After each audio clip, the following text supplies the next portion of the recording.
In 1960, in every 1,000 children, there was one child who was autistic. In 2005, the number of autistic children in the US had risen to 1 in 150.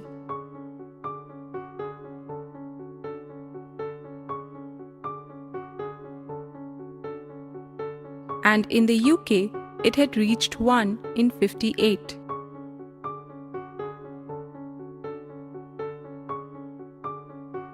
Autism affects boys 4 times more than girls.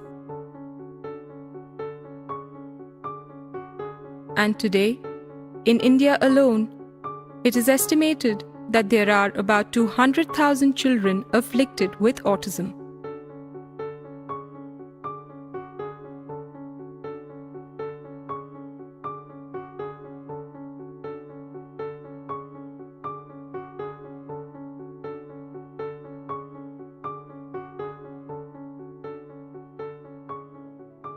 Autism is a spectrum disorder that affects each individual differently and to varying degrees of severity.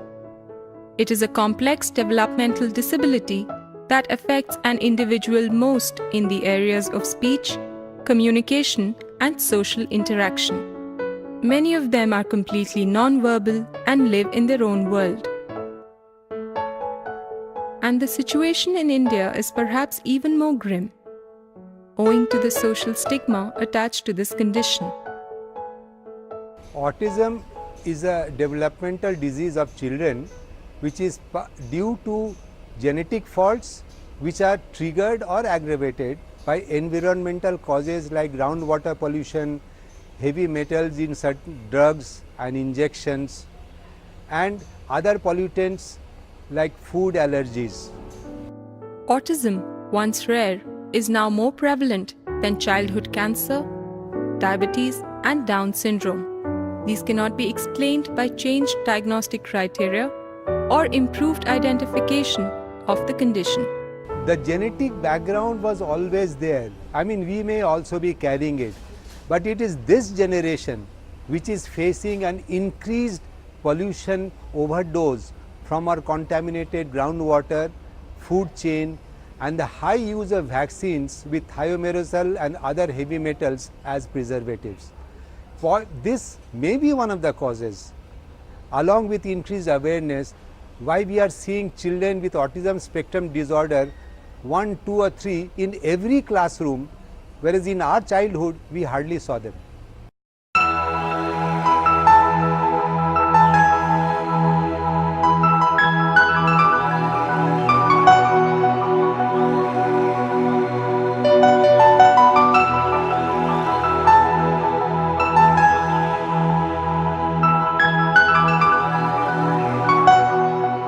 The prevalent treatment is an intensive one-on-one type of standard therapy of behavior management, social management, speech management, but these are all what we call standard therapies. इसमें हमारे पास जो बच्चे हैं वो ऐसे बच्चे हैं जिनकी हम बेसिक नीड्स पर हम काम करते हैं. The world is now progressing to an era where we are trying to identify the brain pathologies and see which of them we can relieve, and then relieving it so that we can improve the quality of life of these children.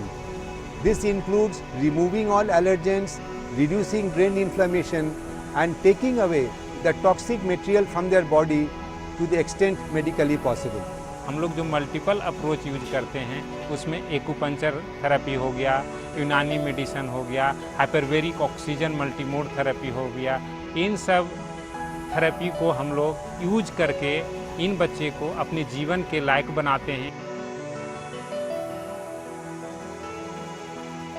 उड़ान multimode therapy में early intervention पर बहुत जोर दिया जाता है, यानी बच्चे की जितनी जल्दी से जल्दी पहचान हो जाए, चाहे वो फिजिकल लेवल में हो या मेंटल लेवल में हो, तो बच्चे की पकड़ समझ में आ जाती है कि इसमें क्या करना है.